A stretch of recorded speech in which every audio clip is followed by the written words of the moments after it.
I take refuge in the Buddha. I take refuge in the Buddha. I take refuge in the Dharma. I take refuge in the Dharma. I take refuge in the Sangha.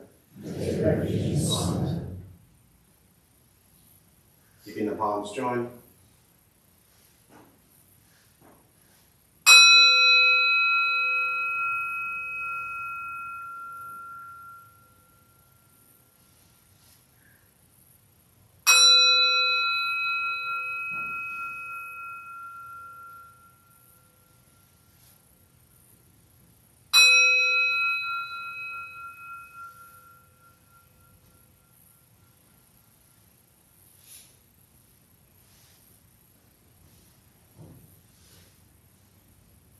Put the palms down.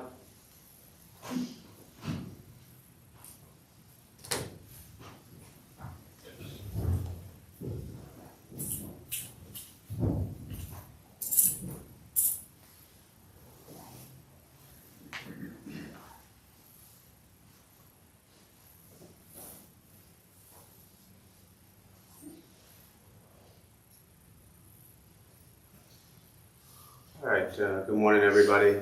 Nice to see you all. Thank you for showing up. I think people often forget or maybe don't pause long enough to reflect on how hard some of you have had to work just to even get to this point to where you decided to show up on a Saturday at 11 o'clock and be here. And in practice, we look at compassion, but critical is to look at self-compassion. And so it's really important to have a little compassion for yourself with how far you've come on your journey. Because as I always joke about, if you ended up here on a Saturday morning at 11 o'clock in the beautiful city of San Diego, you got a lot of stuff going on. And not all of it in your head and in your heart is wonderful. So I think it helps to pause and remind yourself, at least once a day, to just reflect on how hard you've had to work and how far you've come in your own personal life just to be here. So, as we begin this practice and we go into meditation and all that stuff that, you think you came here for, don't forget to reflect on, giving yourself a little bit of credit. Buddhist practice, we spend so much time looking at the cause of suffering and our greed and our anger and our ignorance and all those things that make us miserable. But within all of that, there's also a little bit of balance that I suggest you bring to your life, because if you spend every day just thinking about what a terrible person you are, and how much pain you've gone through, and how much trauma you've experienced, and how much suffering you're in, that's just hell. We know. We're here. So again, give yourself, a little credit and have some love and compassion for how hard you've worked, how far you've come, and you've obviously survived and made it through every challenge you've had in your entire life, clearly. And they have been difficult, and they have been hard, and they have been, just heartbreaking. But here you are. So it helps, and I find it incredibly healthy to pause and reflect on that every so often. Anyone in here a little too critical of themselves? That's the deafening silence as I was speaking about self-love and self-compassion. Right? So don't forget, smile more often, laugh more often, joke more often. Not everything has to be so intense and so serious, because life passes way too quickly. So keep going. All right, we'll start with the meditation practice. For those who are joining virtually, welcome. Glad you're here. Thanks for showing up. A couple things to tell you before we begin. Nothing's going to happen to you. You're not going to float away. You're not going to have any mystical, magical experiences. The mind that races all day long is not going to shut off. Don't judge your practice, meaning don't ask yourself, is this working or not working? Are you doing it right or wrong? We're just going to sit, we're going to breathe. You'll hear sounds inside, sounds outside. This is life. Life is filled with chaos. And this practice is learning to get quiet and still within all of the chaos. Posture, you just want to be comfortable. If you are on a cushion, often it helps sliding to the front third. Pushing the stomach forward, allows the back to straighten. If you're on a bench or chair, however you are seated, just trying to find a position that's comfortable. Sitting upright if comfortable. If you need to move during meditation, simply move. Movement doesn't make you a bad meditator, just means you need to move. I will guide us as we begin. We'll settle into a little bit of silence. Most important, especially for those who are brand new, you're not going to think nothing. Very often people think meditation is about going blank or stopping their mind. Your mind will continue to race. I'll say things periodically to remind you that you're lost in thought and bring you back to the present moment. So, I'll guide us as we begin. We'll settle into a little bit of silence.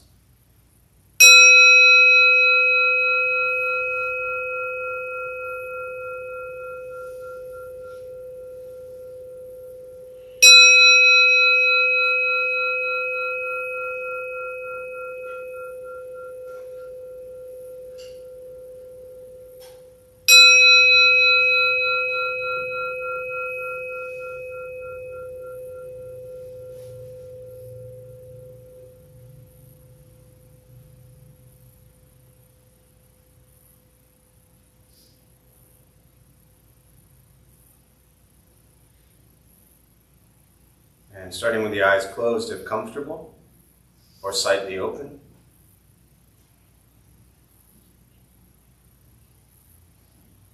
Mouth is open or closed. We'll start with taking 3 deep breaths slowly.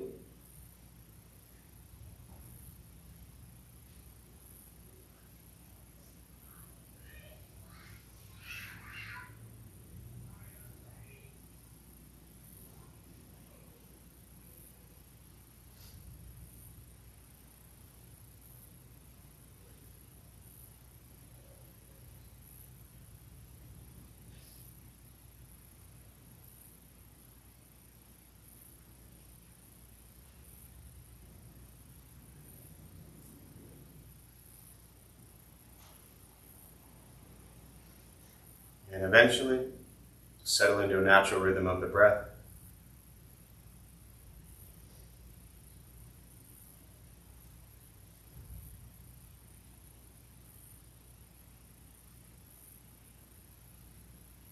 Noticing the mind as it wanders, jumping from thought to thought.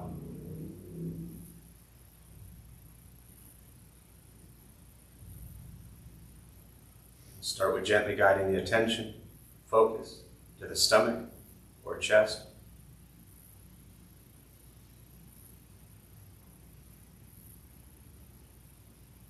Breathing in, feel them rise. Breathing out, they fall.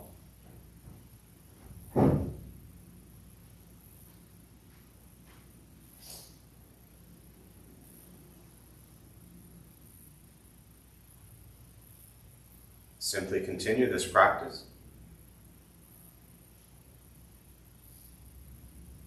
Observing sensation of breath.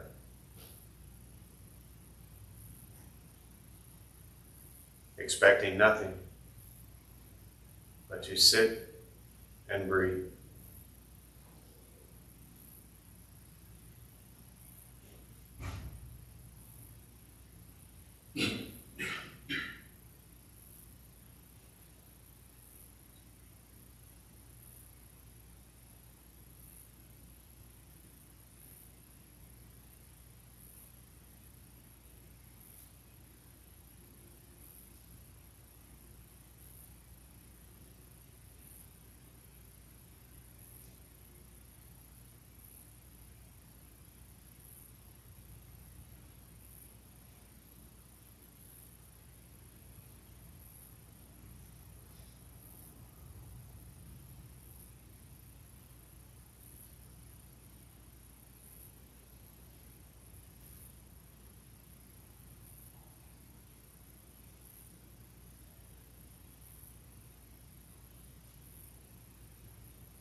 As the mind wanders, lost in thought, recognize it.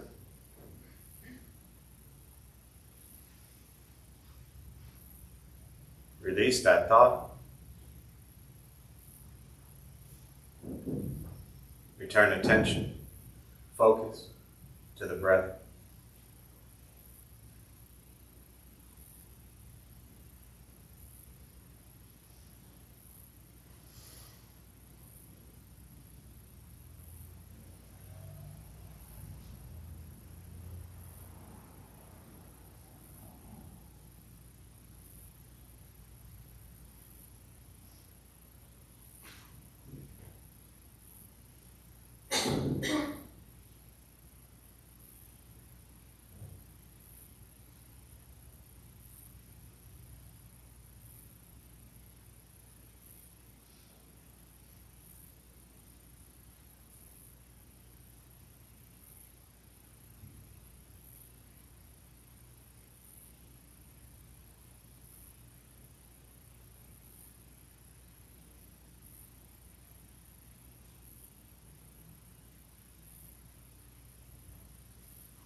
Breathing in, follow breath in.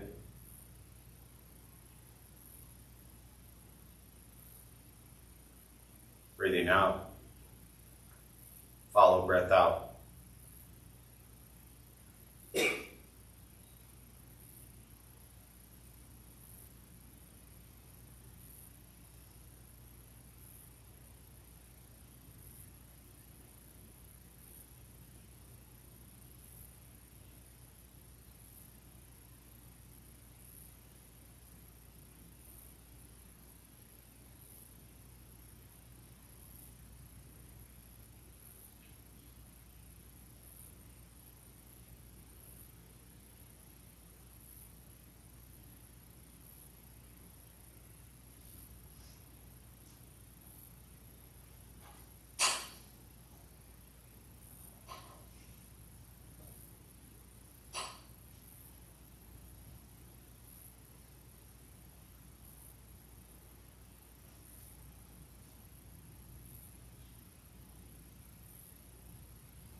Keeping the mind alert.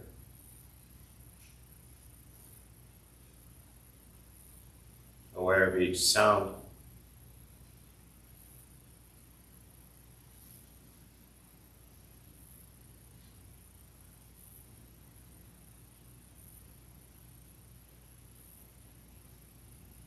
each thought,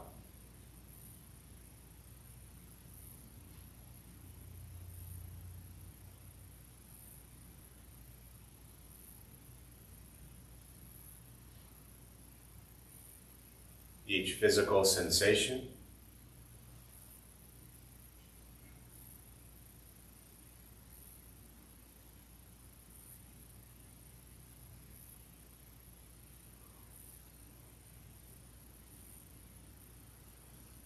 yet concerned with nothing but sitting, breathing.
Letting go of expectations,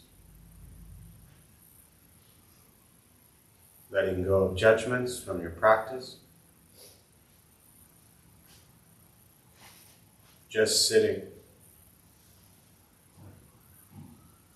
breathing.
with the body still, rested.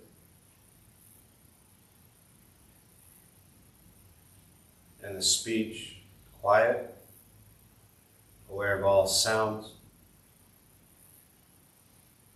And the mind learning to settle.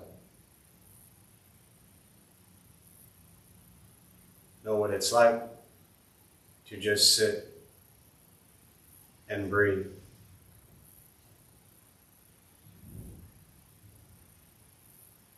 Knowing with each breath, there's nothing else to do, nowhere else to go, and no one else to be.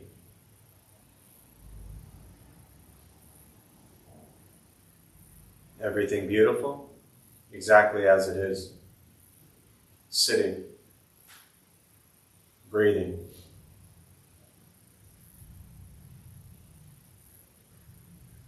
And once again, taking 3 deep breaths, slowly.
As you slowly open the eyes, slowly beginning to move. And most important, the practice of meditation is to recognize how you feel now, immediately after. Compare this to how you typically feel throughout your day. Recognize the difference, if there is one. Ask yourselves how you prefer to feel every day for the rest of your life. And realize however you feel now, if it's quiet, calm and still, or a busy mind, racing mind, whatever you're sitting with at this moment, has nothing to do with anything I said. It's nothing to do with how you sit and hold the hands or cross the legs. It's nothing to do with the sounds around us or anything else for that matter. It's everything to do with your own mind and your own mind's reaction to an external condition. This is what the Buddha called pratitya samutpata, means dependent origination. This is the basis of the Buddha's awakening. The word Buddha simply means awakened. He was a human being, no different than any one of us, who began to understand why he suffered, why he got angry, sad, depressed, stressed, anxious. He began to understand the causal relationship of all phenomena. And what that means, very simply, for all of us, regardless of where you come from or what you believe in and where you think you're going, your whole life is filled with things that happen. You react. More stuff happens. More reactions. That's it. That's what we get. This practice is simply learning what it's like to respond to something quietly, peacefully, still. Because for most of us, the way you responded to the last 20 minutes is quite different from how you respond to every other 20-minute period of your day. And so all we're working on is closing the gap where the way you feel now is closer to how you feel always. Just as driven, motivated, productive, successful, whatever that means to you in your respective lives. But with a mind that's steady, clear, focused, distracted by nothing, disturbed by no one. Imagine going a day without being disturbed by someone. Imagine going an hour without being disturbed by someone. Most of you won't even make it out of this building before you're disturbed by something. This practice is not easy. It's not necessarily fun. It's not an escape, as often people think it is. If your life is a crazy, hectic, stressed out mess, meditation doesn't fix that. It helps you become aware of your life being a crazy, hectic, stressed out mess so you can then make changes in your life. Meditation is simply direct perception into the present moment. It is not running or escaping from the present moment. It's learning to be with the present moment, to be with life as it arises. And as we know all too well, life as it arises is filled with conflict, chaos, difficulty, challenges. That's what we get. And most of us don't respond to conflict and chaos and difficulty and challenges too well. And that creates more chaos. There's lots of joy and happiness and beauty as well. But most people don't show up to places like this because you're fully aware of all the beauty and joy and happiness in your life. Most people show up to places like this because they're struggling, they're suffering, they're in pain. And so they're looking for something or someone or someplace to take that away. No one, no place, no thing takes that away. You yourself learn to be with each moment as it arises and know that some of it just sucks. And some of it is painful and some of it is heartbreaking. And this is life. But can you embrace that? Can you hold that as gently as you hold everything else? That's this practice. Meditation is free. Buddhist practice is free. It's just sitting, breathing, learning to be kind to yourself and everybody else that you encounter. Once we stop trying to change, fix, control, manipulate everything and everyone around us, which is where we spend so much of our time hoping they do this, hoping they do that, wishing this happened, wishing that happened. So much time focused on everything outside of us. This practice is an opportunity to focus on you. Your thoughts, your words, your actions. The Buddha called this karma. Karma is not what you get. Karma is not what you or someone deserves. Karma is not what goes around comes around. Karma literally means action. And it's generated by body, speech, and mind. Thoughts, words, and actions. So this practice is learning to become mindful and aware of your karma, meaning of your actions. And what do most people spend so much of their time focused on? Everybody else's actions. This is all about you. And that can be either tremendously scary and frightening, or for me as a practitioner, it's become incredibly liberating because you realize you control your happiness and you control your misery. Nobody else. So simple. Sounds so easy, right? So with that, I'll pause. For me, always really prefer just to respond to questions, meditation, Buddhist practice, anything you're sitting with. And to those who are joining virtually, again, welcome, glad you're here. Thanks for showing up. We'll use the rest of our brief time this morning and open up to questions.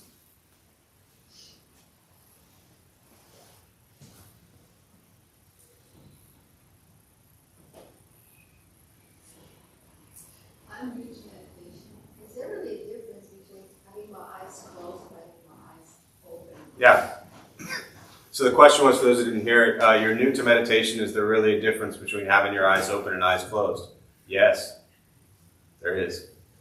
A couple different approaches. Actually, just to broaden that question a little bit, there's a million different ways to meditate. None of them necessarily right or wrong, good or bad. If they tell you to jump off a cliff, I wouldn't do that one. If they tell you to pay them a lot of money, I'd be very careful of that one. Otherwise, there are endless types of meditation practices, and first and foremost, before I even respond to that directly, I always encourage people to try different types. We like different food, different people, different places, different things. It's going to be the same thing with meditation. Some will resonate with you and some won't. So, but specifically to the eyes open or eyes closed. In theory, how do we live our lives? Eyes open or eyes closed?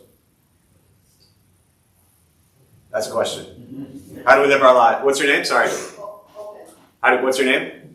Diane. Diane. So open, right? We live our lives with our eyes open. And if meditation is about waking up to the present moment, wouldn't it make more sense to actually practice being in the present moment the same way we live in the present moment? Right?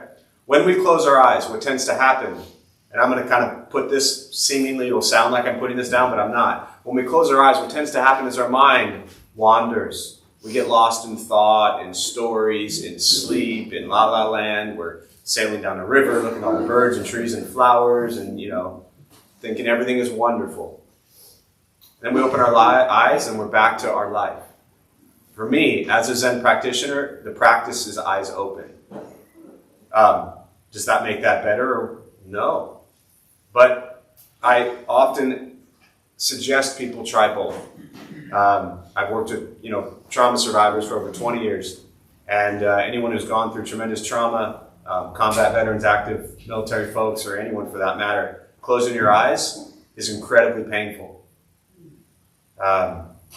If closing your eyes and sitting quietly for 20 seconds is torture, then I suggest doing it for 10 seconds.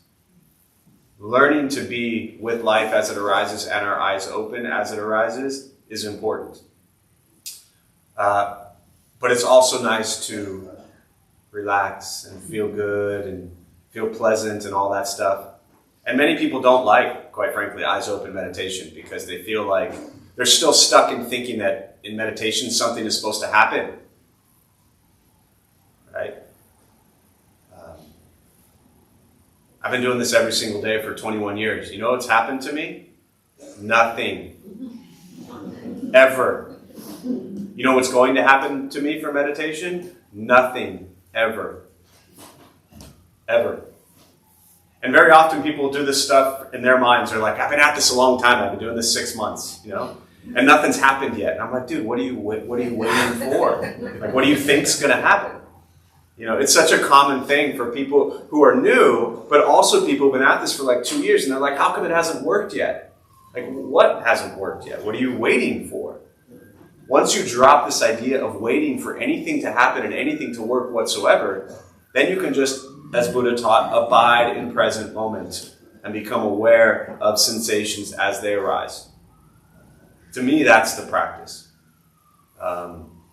So both are beautiful practices. Vipassana, which is insight meditation, definitely more of an eyes closed, definitely a guided meditation, definitely an awareness of physical sensations, mental formations. Those practices, as taught in Buddhism, are beautiful, 100%.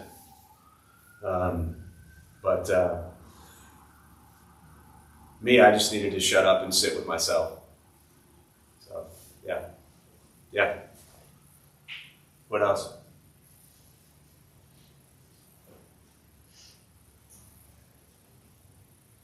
Yeah. What's the difference between the gold statues and the black statues behind you? Will this question change your life? No.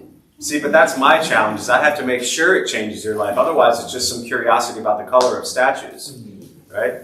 In your mind, what is the difference between the gold statues and the black statue, of which you know nothing about, I'm guessing? I say different stages of practice or life. What would make you think that? They're very different physical appearances. I think the postures are also a little bit different as well. Yeah. I mean, that's completely wrong, but that's great. No, that's wonderful. I was really curious to know because you do stare at those. So the difference in brief, it's really less about the color so much and more about the meaning of who they are. The large one in the middle is Kuan Yin Bodhisattva. Her name, you'll hear Kuan Yin, Avalokiteshvara, Chen Rezig, Kanon, Kuan depends on what language you're in. But her name means hearer of the world's cries. So she hears all the suffering in the world and pours out compassion to heal. She's often seen holding or pouring out a vase of compassion. Here it's pouring out a vase.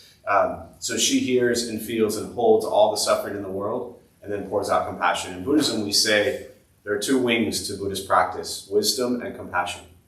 And so she embodies endless compassion. This one over here is Manjushri. This is the wisdom. You ever been in a cage with a crazy lion? No. Doesn't sound like fun, does it? No. What's it like being with your head all day long? Yeah. About the same? Yeah. Yeah, some would rather choose the lion. You know, at least there's a chance to escape the lion. Somehow if you can get out of the cage, you get away from the lion. But what are we stuck with every single place we go? Our thoughts, our mind. What drives you, what's your name? Ronan. Ronan, what drives you crazy all day long, Ronan? Yeah, my own thoughts. Your own thoughts, right? So the practice of wisdom, this is Manjushri Bodhisattva, the idea is that with the cultivation of compassion and wisdom, and a few other things, but those mainly, this lion that was once a crazy lion turned into a playful little kitty cat, right? And he just hangs out and chills with the cat. You ever chilled with the cat? It's pretty nice, right? Yeah. Much different than being in a cage with a crazy lion. So that represents wisdom. This one over here is Samantapadra Bodhisattva. He represents great diligence, great practice. The 6 tusks on the elephant are what's called the Paramitas in Buddhism. And they, in essence, in the Bodhisattva Path, the practice, Bodhisattva means enlightened being. The practice is to overcome our suffering. But in that process, you're helping others. Right? So did you show up here, Ronan, because you wanted to make sure everybody else's life was perfect today? No. Don't worry, you're not alone. Okay? We come here because we're suffering, we're in pain, we're hurting, we want to heal from whatever we're going through. But the Bodhisattva practice is the way to do that is to help others. That's the practice.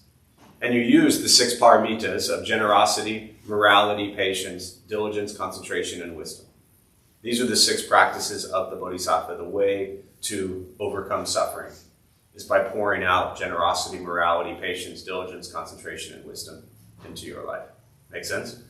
And then the emaciated one, the dark one you're talking about, I don't think I'm going to tell the whole story right now, I might, but that's the emaciated Buddha prior to awakening. That was when he was struggling, starving himself on 1 grain of rice a day, and realized he needed to find balance in his life. And so when we opened the temple 18 years ago, the first statue that we picked was that guy, because he was physically, mentally, emotionally, spiritually near death, as Siddhartha Gautama, the prince who left home, and eventually they called him the Buddha when he awakened. And so it represented us where we were and still are, physically, mentally, emotionally, spiritually near death. So instead of sitting with this enlightened Buddhas or Bodhisattvas, we sit with the dude who was doing it all wrong. That makes sense? Yep. Yeah, so that's the emaciated Buddha. On the colors, for that matter, there are Mahayana Sutras, a school of Buddhism that really do talk about golden rays of sunshine emanating from the Buddha body, and just the golden rays of sunshine and the golden Buddha. So throughout Asia, what you'll see predominantly is golden Buddha statues. So, and these are very traditional Taiwanese style statues. Yeah. That's a short story. Thank you. Yeah, for sure. What else? Yeah. What does it mean to have wisdom in your practice? Come on now.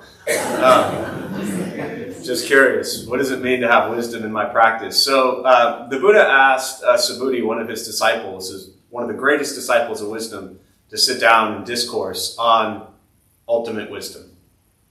And so Subhuti got all excited to, sit down and give a discourse on wisdom.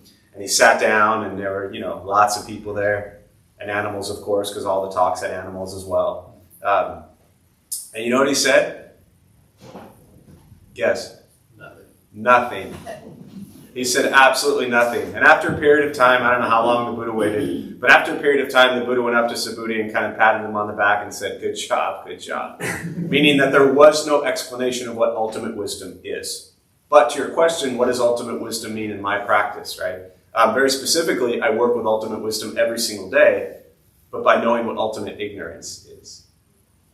That I'm fully well aware of, right? The second noble truth, those who are brand new, the first thing the Buddha taught is life is filled with suffering, dukkha, discomfort, angst, dissatisfaction. We all struggle in our lives.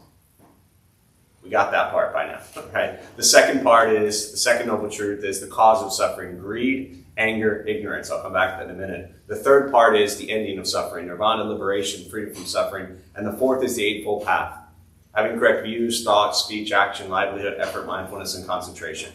That is the path to ending suffering. All of that is on Google for free. Just Google Four Noble Truths, Eightfold Path, stay on the first 2 pages, you're good to go. Then the practice, right? So coming back to the question about wisdom, we overcome greed, anger, ignorance, the cause of our suffering, greed with generosity, anger with compassion, and ignorance with wisdom. So, do you ever know when you do something really stupid? Really painful for yourself or others, really harmful to self or others? Do you ever do something that you just know you shouldn't do? Stop it. When you stop those things, you are practicing greater wisdom. So for me as a practitioner, I don't know what ultimate wisdom is, but I know what it's like to do a whole life's worth of really painful things to self and others, really harmful things to self and others, really stupid things that I shouldn't have done. I've spent a majority of my life doing those things, and I'm fully well aware of them. Probably almost all of them, right? And so the practice is to do those less. By default, less ignorance. And ignorance doesn't mean dumb, it doesn't mean not educated, it means you're ignoring reality. Where do we get stuck in? Thinking that our perception of reality is truth. But everybody has their own perception of reality. So our perception of reality is not ultimate truth, it's just our perception. So ignorance is ignoring reality. When I do things that were dumb, harmful, painful to self or others, I was ignoring reality and stuck in my ego, my pride, my craving, my desire, myself, all the things that cause my suffering. That's where I'm stuck. And so if I can do those less, then by default, that's cultivating a deeper sense, a greater sense of wisdom. But ultimate wisdom, I will never know. Yeah, does that help? Yes. Yeah. Thank you. Yeah. How do I make sure that doing spiritual work doesn't become a way to avoid dealing with my reality because I can escape in the spiritual and all that and not really deal with it? So how do Yeah. No. I keep myself grounded in reality and do my practice? Great question. So the question for those who didn't hear it virtually or here in the front is, in essence, how do you make sure you're not escaping to spiritual practice and making sure you stay grounded in reality? I say very simply, this is not simple to do, but let me finish here. Very simply, by not using your spiritual practice to escape. I don't consider myself a spiritual person. I've been at this stuff a long time. I consider myself an asshole who became a relatively nice person. I don't consider that spiritual. I consider that waking up to my own crap. I don't consider that spiritual. I don't think I'm on some spiritual journey. I'm not waiting for I don't even know what it means to be spiritual. I just know what it means to be mean, and I know what it means to be nice, to self and to others. I know what it means to be angry, and I know what it means to have compassion. I know what it means to be greedy and want everything for me, and I know what it means to give and to put others before me, or at least equal to me. That's what I know. If one wants to label that as a spiritual thing, because it falls under the categories of Buddhism or Christianity or Catholicism or Judaism or Mormonism or Muslim or any other religious spiritual faith, those are just labels. Do not consider, my suggestion, especially for a newbie, is don't think you're on some spiritual journey now. Just work on being nice. What happens is people come into Buddhism, and this is, you're just starting, so this wouldn't apply to you. But what happens is people come into Buddhism, I talk about this quite often, and they do what I call Buddhist arrogance. And they're like, oh, I'm into Buddhism now. I'm on my spiritual journey. I've been at this 3 months, so you all can just stop doing what you're doing. I'm better than you are. And this happens a lot with family and friends and loved ones and partners. They're like, I do meditation. So what? Right? Very often we want to judge others. Right? How many of you, especially those who are not here day one, got into this and you're like, man, I got to get somebody else to do this stuff, right? Yeah, thank you. Right on cue. Yeah. You're still trying to get your wife to do this, and she keeps telling you you're the one that needs it. And she's right. She's good. I've met her. Right? This practice is for us. And so it's kind of that same thing of labeling this thing as like, we're so attached to our making like, oh, I'm so spiritual. I don't even know what that means. So I say very simply, don't escape to a spiritual practice. If you want to meditate, meditate. If you want to eat, eat. Zen practice, very specifically, is not some spiritual, magical thing. It is life as it arises. When hungry, eat. When tired, sleep. That's the practice. But do it with intention. I truly believe that everything I've ever learned in Buddhist practice, my parents taught me before I was 5 years old. I just ignored it for 30 years of my life. So we don't necessarily think of, I guess parents probably do. I was going to say we don't necessarily think of parenting or raising children as a spiritual practice, but it actually is. I mean, it's probably more spiritual than Buddhism or anything else for that matter. So, yeah. How do you cultivate self-compassion and walk away from people pleasing and surviving off being too nice to the point that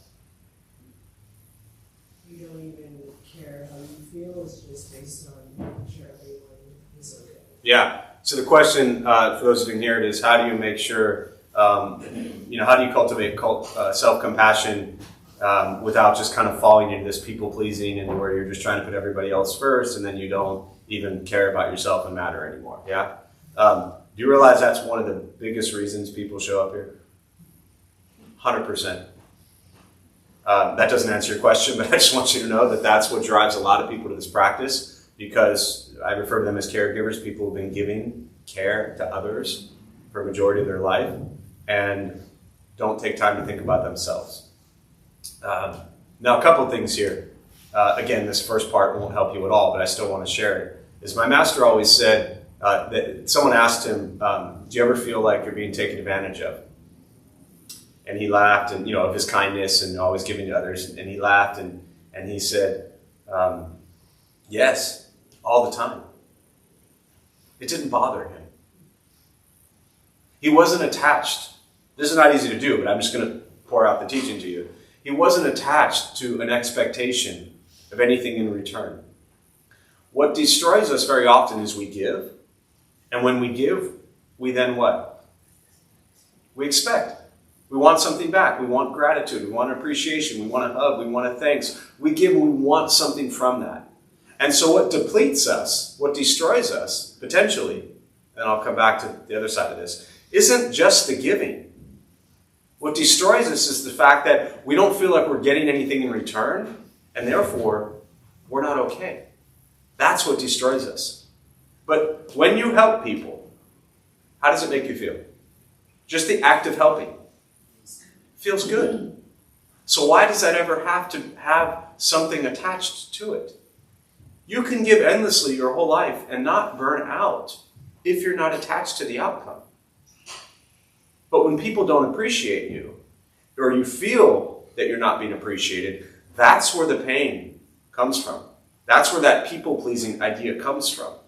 The Bodhisattva practice, as I mentioned earlier, the practice is to give without any expectation of anything in return, in that there is no gift, there is no giver, and there is no receiver. So you give without expectations. Also not easy, especially if one is coming in already burnt out, right? So, but that's the ultimate practice. Now, to kind of back up from that a little bit, practically, carve out 30 minutes or an hour every single day and just give to yourself, whatever that means.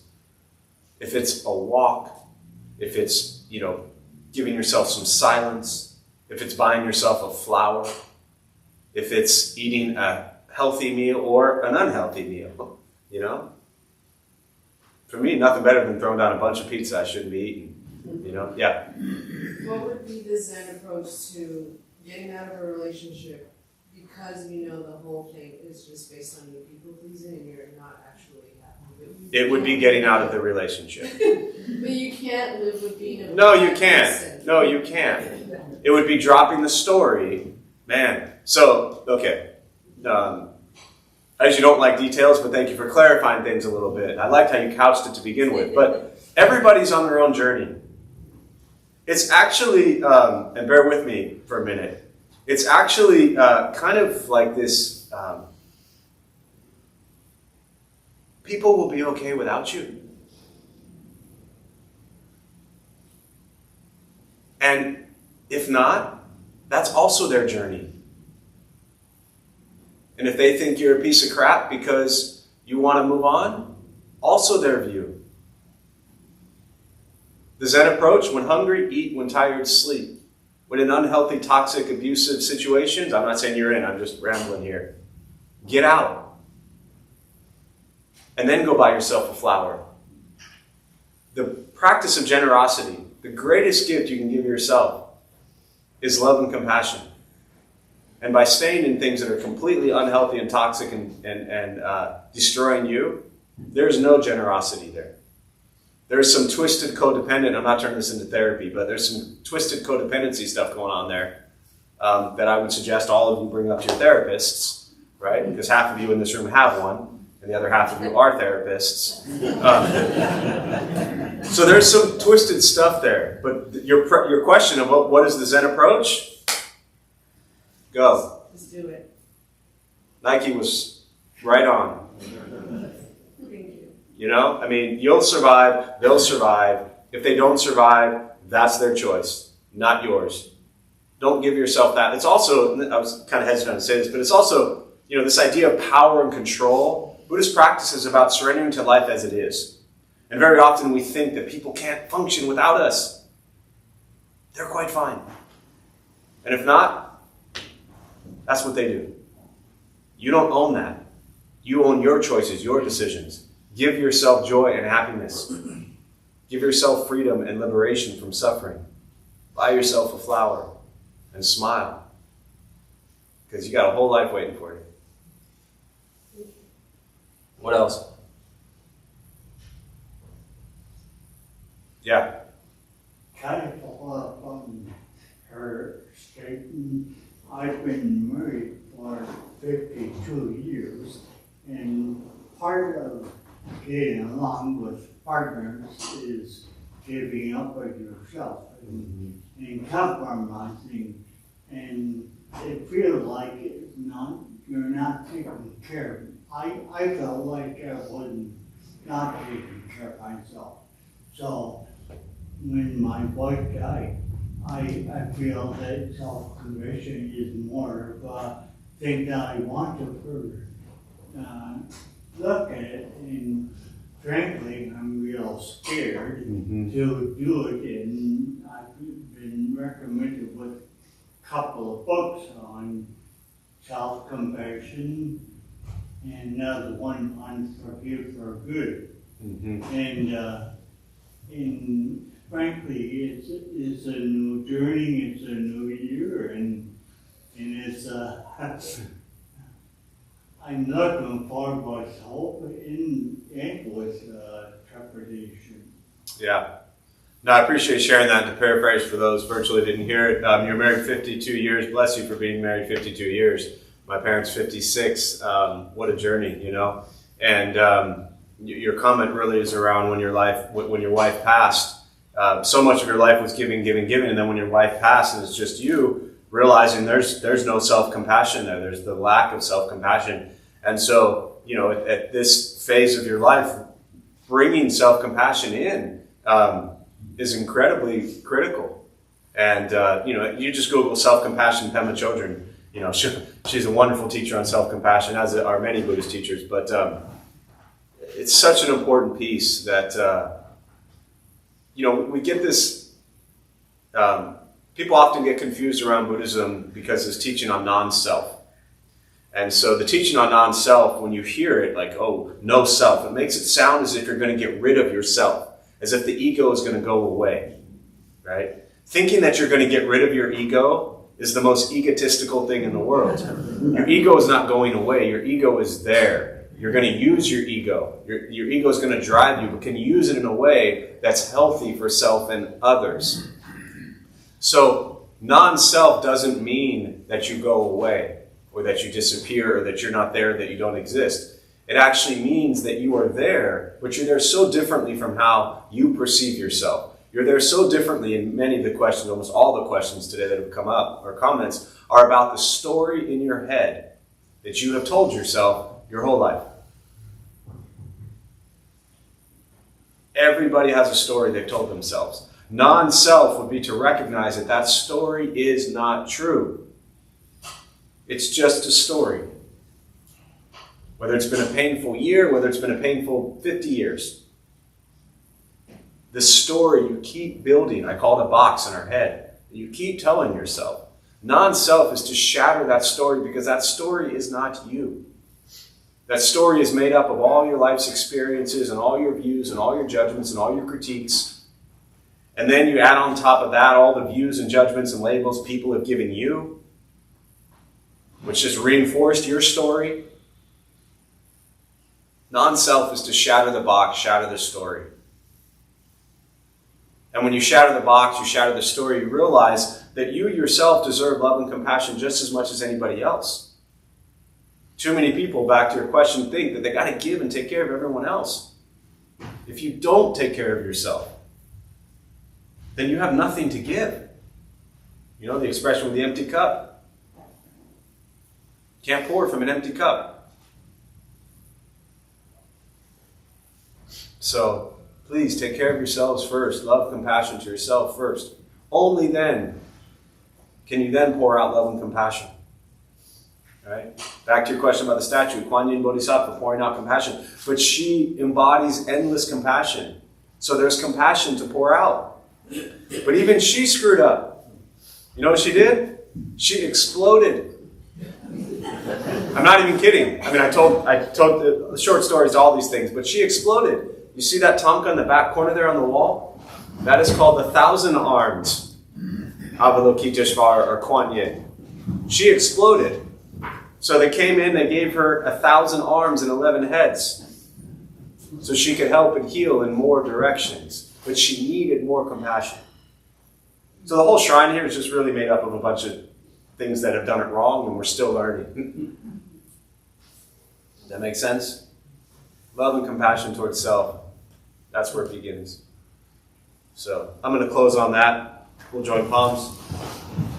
May the benefit of this practice be shared with all beings in all directions. May all beings be at peace. May all be free from suffering. May any merit gained from this practice be transferred to Mark Miller during his time of rebirth and to Stephen Hendricks during his time of rebirth.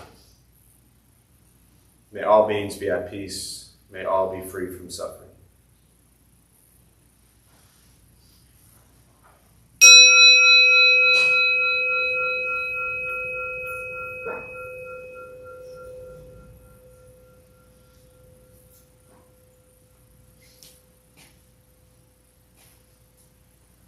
All right, a few quick announcements before you all head out. My name is Jeff. I'm a Dharma Bum. We opened up this temple 18 years ago to introduce Buddhist practice to those who show up. Those of us who leave, we're not monks, we're not nuns, we're not gurus, we're not masters, we're not teachers, we're not looking for students. We're just practitioners. We do our best to take our understanding of Buddhist teachings and put it into terms that hopefully make sense to those who show up. Every night we have different practices going on, different people leading from different Buddhist traditions. Every Thursday, 4:30, we do, I still think, one of the best things around here. It's a food redistribution program. We prepare gourmet vegetarian meals, also known as peanut butter and jelly, and we feed people who sleep on the street. So anytime you think your life sucks and you lack gratitude, feed people who put their head on the sidewalk every night. It tends to put things into perspective. First Saturday every month, so we just finished it up downstairs, we have a half-day of silence retreat. That's 4 hours of silence, so if 20 minutes of silence is absolute torture for you, then I strongly suggest you try it for 4 hours. Most people, in my knowledge, have always survived. It's not 4 hours straight, it's 20 minutes meditation that then has about a 5-minute break as a walking meditation and cleaning meditation. So that's the first Saturday of every month. The only thing out of the ordinary, just Bob, who many of you have seen over the last year, Bob McClure, healthcare provider for many, many years, also a huge Buddhist meditation mindfulness practice.